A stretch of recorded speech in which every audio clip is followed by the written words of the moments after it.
BBC star Lauren Laverne was left devastated when her mum tragically died back in 2022, forcing her to drop out of Glastonbury. BBC star Lauren Laverne has announced that she has been diagnosed with cancer as she shared an emotional message from her hospital bed. The One Show star penned, "I recently had a cancer diagnosis. It was, thank God, caught early and unexpectedly during a screening test, and I am expected to make a full recovery.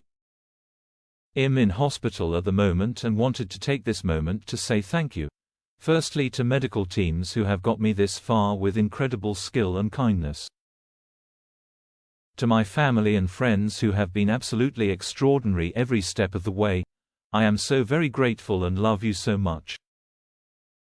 This isn't the first piece of devastating news Lauren has faced in recent years, as her beloved mother tragically passed away back in 2022, forcing her to drop out of her Glastonbury presenting stint. The TV and radio presenter released a heart-wrenching statement as she announced the tragic news.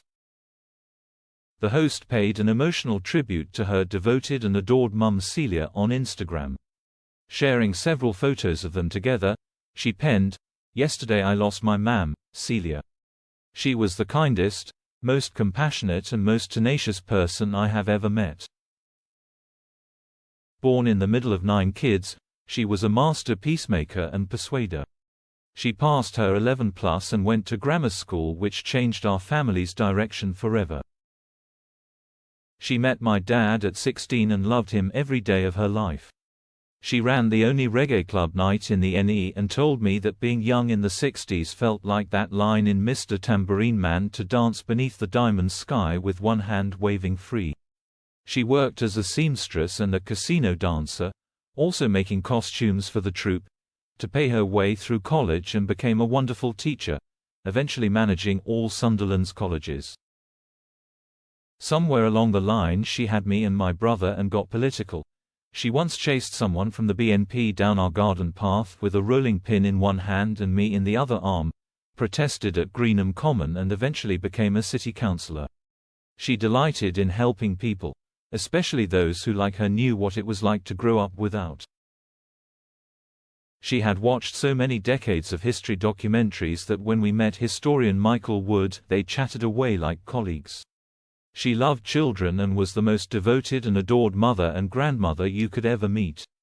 But she also knew that mother is a verb as well as a noun, and mothered so many others along the way who needed love and support throughout her life.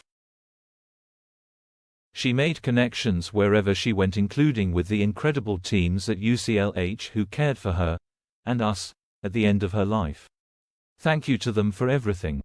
We are all utterly heartbroken to lose her." Lauren continued, she had just given the kids their Glastonbury spending money and was looking forward to watching Paulie, as he was always known in our house, her favorite Beatle, tonight. She'd been a fan ever since she saw him at the Sunderland Empire in 1963, and later met him later with me. He was just lovely to her. Lauren concluded with an emotional vow as she wrote, "Ma'am, I love you forever. Thank you for my fantastic life. I have no idea what I'm going to do without you, but I'm going to try to make it interesting, and you will be in my heart, always XXX."